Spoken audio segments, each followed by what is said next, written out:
वर्षों की कठिन मेहनत और आर्थिक स्थिरता के बल पर अब्दुल रहमान उस्ताद ने एक अच्छा मुकाम हासिल कर लिया था।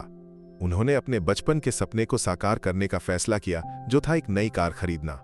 इसके लिए वे अपने शहर के सबसे बड़े और आधुनिक कार शोरूम एबीसी मोटर्स की ओर रवाना हुए। साधारण वेशभूषा में सिर पर एक सफेद टोपी पहने बहुत ही सादगी के साथ वे शोरूम में दाखिल हुए।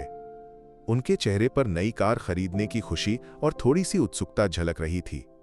चमचमाती कारों के बीच से गुजरते हुए वे हर मॉडल को उत्साह के साथ देख रहे थे।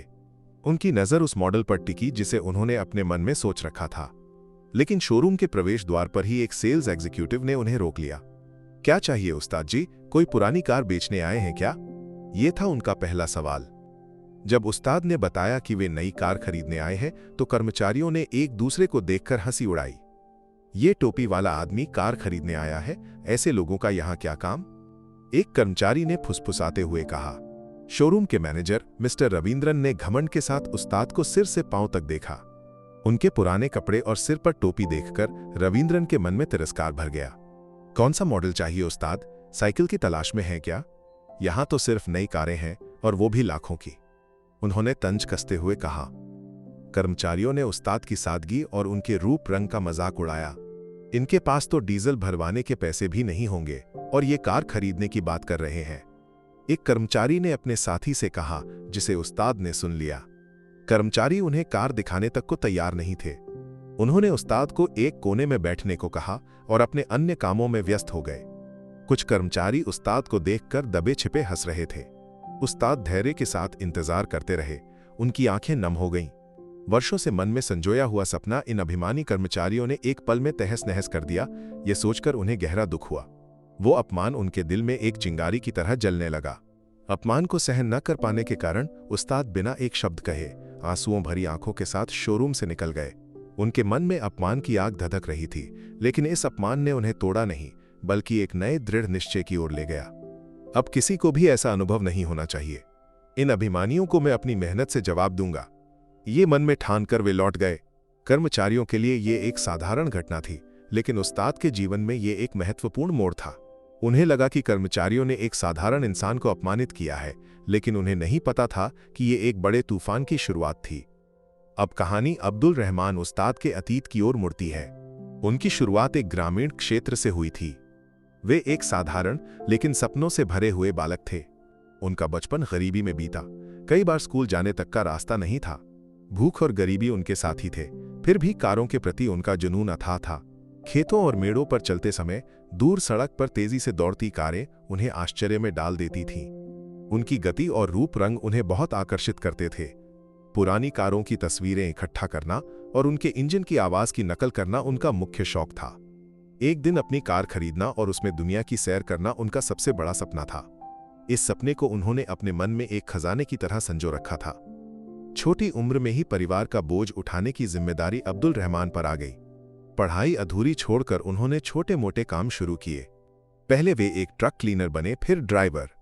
हर काम को उन्होंने पूरी निष्ठा और मेहनत से किया। ड्राइवर के रूप में काम करते समय उन्होंने विभिन्न कारों के बारे में सीखा, उनके कार्यप्रणाली और खराबियों को ध्यान से समझा। मैकेनिकल चीजों में उनकी गहरी रुचि थी, इसलिए खाली समय में वे वर्कशॉप में जाकर कारों की मरम्मत सीखते थे। कई बार उन्होंने बिना मजदूरी लिए ये काम किया। बाद में उन्होंने पुरानी कारें खरीदकर ठीक करने और बेचने का छोटा सा व्यवसाय शुरू किया। व्यापार में उनकी ईमानदारी और मेहनत उनकी पहचान थी। छोटे छोटे मुनाफे में भी वे संतुष्ट रहते थे। इसी छोटे व्यवसाय से उनकी आर्थिक स्थिरता की नींव पड़ी। अब्दुल रहमान उस्ताद के पास एक प्यार करने वाली पत्नी और 3 बच्चे थे। उनकी पत्नी फातिमा ने उनके हर सपने का साथ दिया। उस्ताद को अपने बच्चों को वो शिक्षा देने की जिद थी जो उन्हें नहीं मिल पाई थी। इसके लिए उन्होंने कई त्याग किए। कई बार अपनी जरूरतों को दरकिनार कर बच्चों की पढ़ाई के लिए पैसे जुटाए। उनके बच्चे होनहार थे। बड़ा बेटा अहमद ने इंजीनियरिंग की पढ़ाई की और विदेश में उच्च पद पर नौकरी हासिल की। बेटी आयशा डॉक्टर बनी।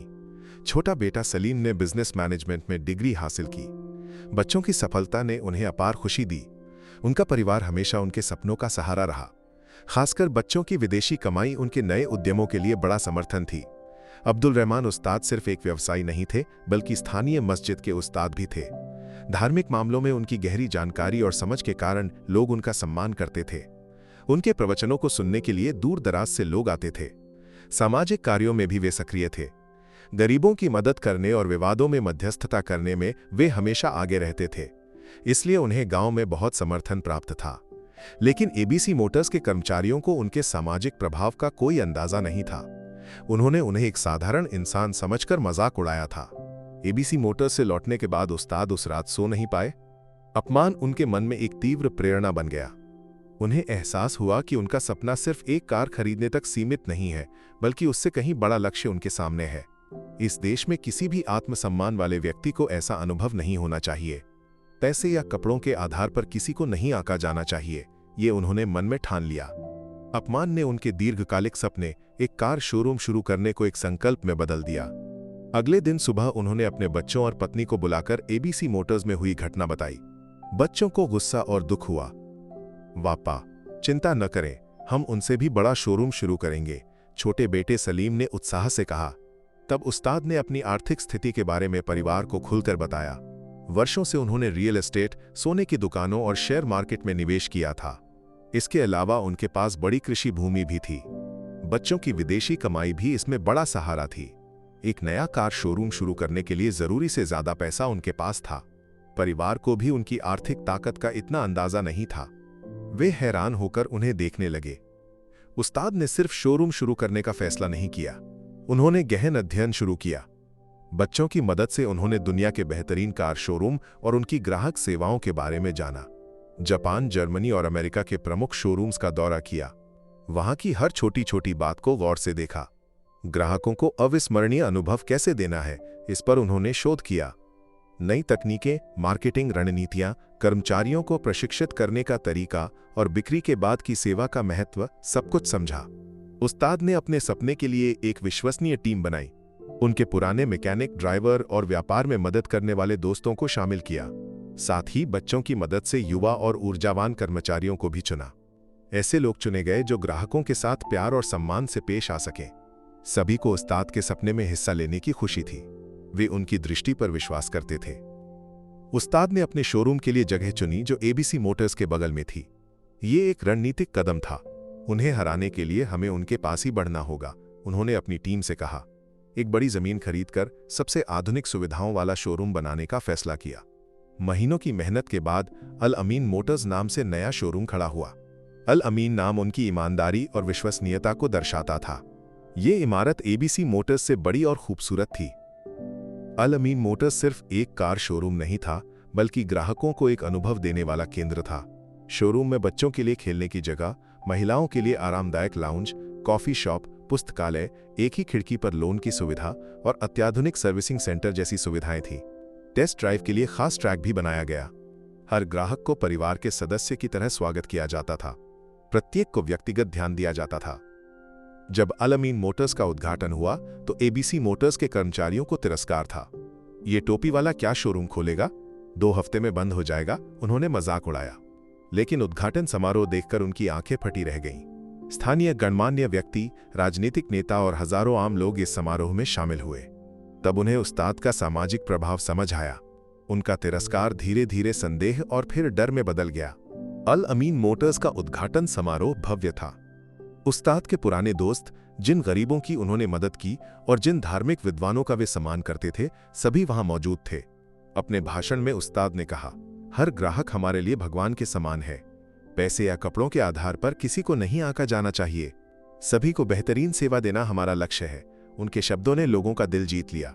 उस्ताद के प्रति लोगों का प्यार दोगुना हो गया। जैसे ही अल अमीन मोटर्स ने शानदार प्रदर्शन शुरू किया, एबीसी मोटर्स घबराने लगा। उनका व्यवसाय तेजी से गिरने लगा। मिस्टर रविंद्रन ने उस्ताद के शोरूम को नुकसान पहुंचाने की कई चालें चली।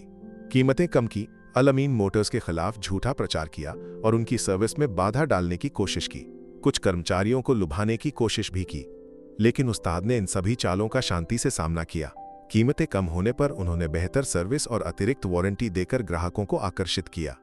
झूठे प्रचार का सच के साथ जवाब दिया। ग्राहकों से सीधे बात कर गलतफहमियां दूर की। कर्मचारियों को बेहतर सुविधाएं देकर उनकी वफादारी सुनिश्चित की। हर बार उस्ताद ने एबीसी मोटर्स की चाल को नाकाम किया। अल अमीन मोटर्स ने तेजी से ग्राहकों का भरोसा जीता। कर्मचारियों की ईमानदारी, समस्याओं का त्वरित समाधान और बिक्री के बाद की बेहतरीन सेवा ने इसे और मजबूत किया। ग्राहकों के बीच अल अमीन मोटर्स की तारीफ होने लगी। वहां कोई मजाक नहीं उड़ाता, सभी का सम्मान करता है, ऐसी राय बनने लगी। एबीसी मोटर्स में बुरा अनुभव झेलने वाले कई लोग अल अमीन की ओर मुड़ गए। अल अमीन मोटर्स की प्रगति ने एबीसी मोटर्स को आर्थिक रूप से तोड़ दिया। उनका व्यवसाय पूरी तरह ठप हो गया। सारे ग्राहक उस्ताद के शोरूम की ओर चले गए। बैंक से लोन लेकर टिकने की कोशिश की, लेकिन कर्ज बढ़ता गया। कर्मचारियों की तनख्वाह रुक गई। आखिरकार एबीसी मोटर्स बंद होने की कगार पर पहुंच गया। उनके शोरूम के सामने बिक्री के लिए का बोर्ड लग गया। उस्ताद का मजाक उड़ाने वाले कर्मचारियों की नौकरी छूट गई। इससे उनके जीवन में भारी मुश्किलें आईं। कई लोग कर्ज में डूब गए, परिवार में समस्याएं बढ़ीं। बच्चों की स्कूल फीस तक नहीं दे पाए। मिस्टर रविंद्रन सहित किसी को नई नौकरी नहीं मिली। उनका अभिमान उनके लिए ही विनाशकारी साबित हुआ। अब उन्हें सिर उठाकर चलना भी मुश्किल था। इस मोड़ पर कर्मचारियों को अपनी गलती का एहसास होने लगा। उस्ताद का मजाक उड़ाना कितनी बड़ी भूल थी और उनके शब्द कितने सही थे, ये उन्हें समझ आया। भूख और गरीबी ने उन्हें विनम्रता सिखाई। उस दिन अगर हमने उनका सम्मान किया होता तो आज ये हाल नहीं होता, वे आपस में कहने लगे। आखिरकार कोई और रास्ता न देखकर मिस्टर रविंद्रन सहित पुराने एबीसी मोटर्स के कर्मचारी अल अमीन मोटर्स में नौकरी के लिए आवेदन करने आए। इंटरव्यू रूम में उस्ताद को देखकर वे सन्न रह गए। जिस उस्ताद का उन्होंने मजाक उड़ाया था, वही आज उनका नियोक्ता बनकर सामने बैठा था। पुरानी घटना याद कर वे शर्मिंदगी से सिर झुका लिए। उनकी आंखों में डर और उम्मीद दोनों थे। जब उस्ताद ने मिस्टर रविंद्रन और अन्य कर्मचारियों को सिर झुकाए देखा तो उन्हें पुरानी बातें याद आईं। लेकिन उनके मन में बदला नहीं बल्कि दया थी। उन्होंने पूछा, क्या आप मुझे याद करते हैं? कर्मचारियों ने सिर हिलाया।